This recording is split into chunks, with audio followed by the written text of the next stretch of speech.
I want to play this clip of Elizabeth Warren just because, well, two things.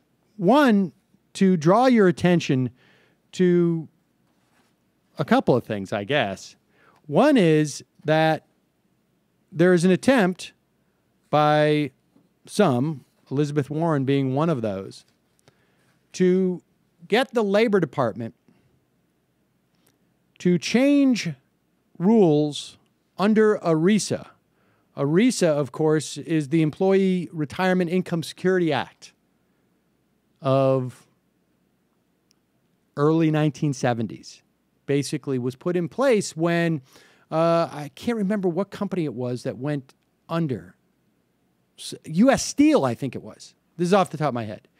There was a major industrial company that went under and took their pension plan with it. So people had paid into this pension for years, a defined benefit plan, and nothing left. And ERISA basically was a response to that, which basically said, look, you've got to fund your plan. You can't have these crazy projections as to what your investments are going to be returns because, you know, if I put my money into, I could say to Nikki, like, oh, we're going to have millions of dollars in retirement. I'm putting away $10 a year, but I expect 25,000% returns each year. And so we're going to be loaded. That's basically the game that we see played with, we see it with states sometimes do it when they want to give tax cuts to people. They'll just say, like, we can underfund our pensions, and all we got to do is increase our optimism as to how much we're going to make in these funds. And ERISA basically put some standards on that. And also, I believe also in many cases, created the, I believe it created the Pension Guarantee Trust, which made companies basically provide some type of insurance at the end of the day for their pensions.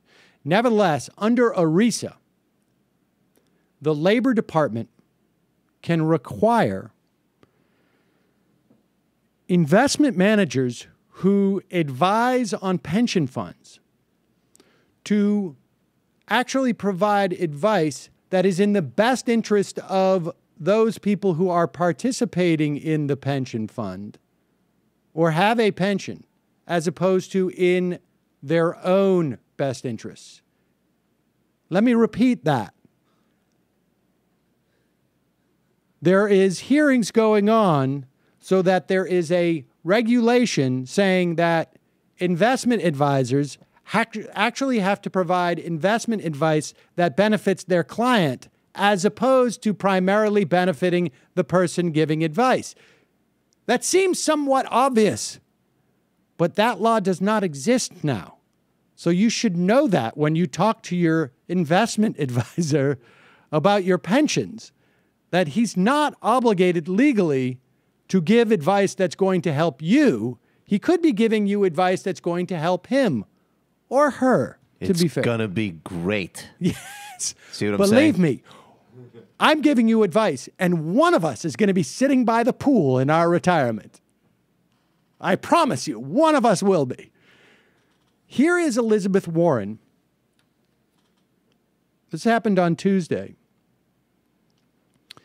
Primerica President Peter Schneider was invited to testify against a new proposed regulation designed, like I say, to protect retirement savings from investment managers who may think that really job number one is for them to profit.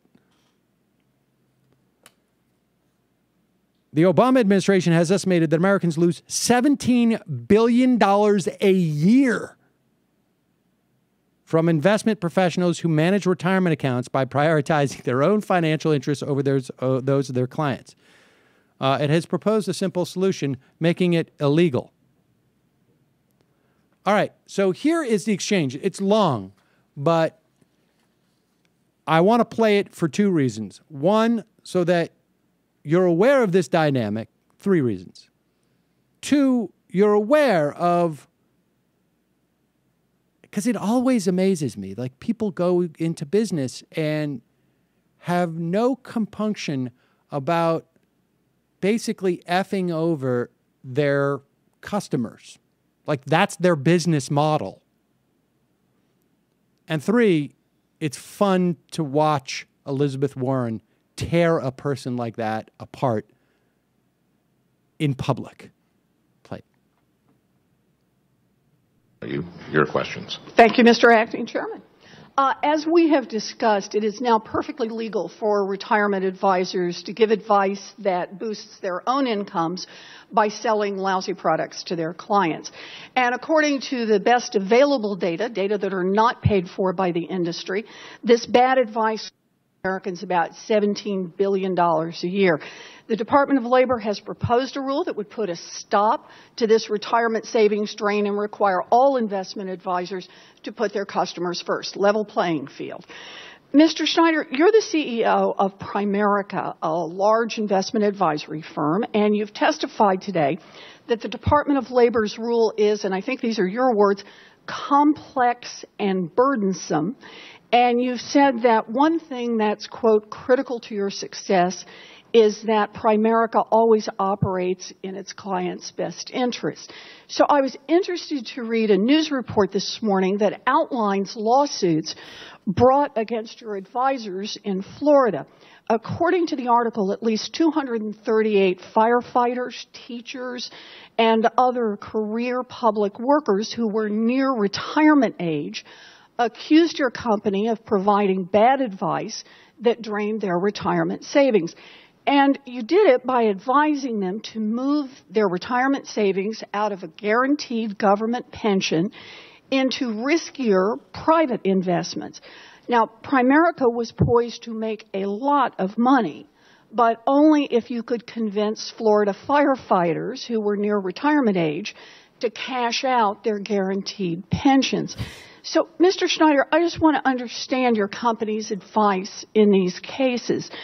Do you believe that people like these firefighters from Florida who are near retirement and have secure pensions with guaranteed monthly payments should move their money into riskier assets with no guarantees just before they retire? First of all, Senator Warren, I appreciate the promotion. I'm actually the president of the company, not the CEO. Oh, okay. And I'm familiar with the matter of which you speak, and it doesn't have any application to the rule before the committee because in that particular case, none of those individuals were clients of Primerica. All right, whoa. They paid. Pause it. Now, okay, now she's going to rip into this, but I want to make it clear what he's claiming now. He's saying that these weren't clients of ours. They were potential clients of ours. So the advice we were giving them at that time was just like they were off the street. Like we were just yelling outside of our building, hey, guys, come in here. You're not a client of ours. We're not managing your money. We want to entice you to manage your money.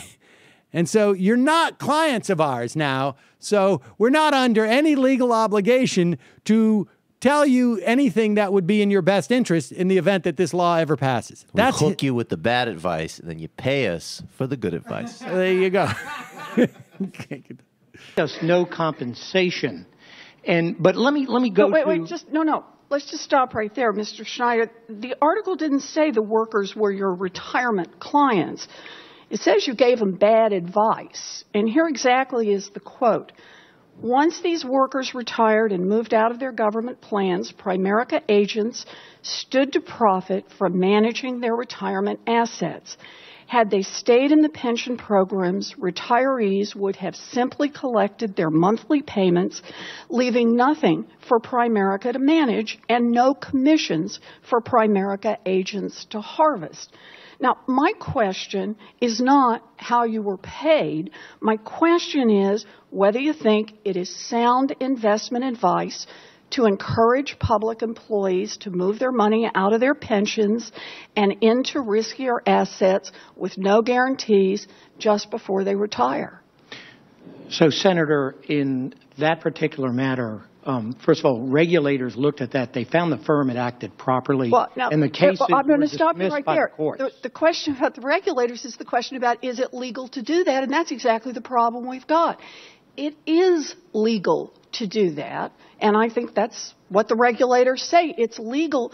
My question, once again, is about the advice that Primerica agents gave. Is it a good idea for firefighters on the front edge of retirement to move out of a guaranteed benefit plan that was going to cover them for all their lives and move into a risky investment that would make a lot of fees for your agents? You know, each situation is really very different. If you are in a defined benefit plan and you're sick, what happens is, in the state of Florida, for example, were you to retire and then die 2 or 3 weeks later, you had no ability to leave your money to your loved ones. I'm sorry, and are so you it's very suggesting specific. that these 238 people were weeks away from dying, and that's why they all got this advice? Well, Senator, the courts dismiss those cases, and frankly, this illustrates It one is of the problems. illegal activity. I think we've established that, Mr. Schneider, that no one broke the law. The question is whether the law should be changed. Well, you know, it's very difficult. Maybe 238 weren't weeks away from death, but you never know.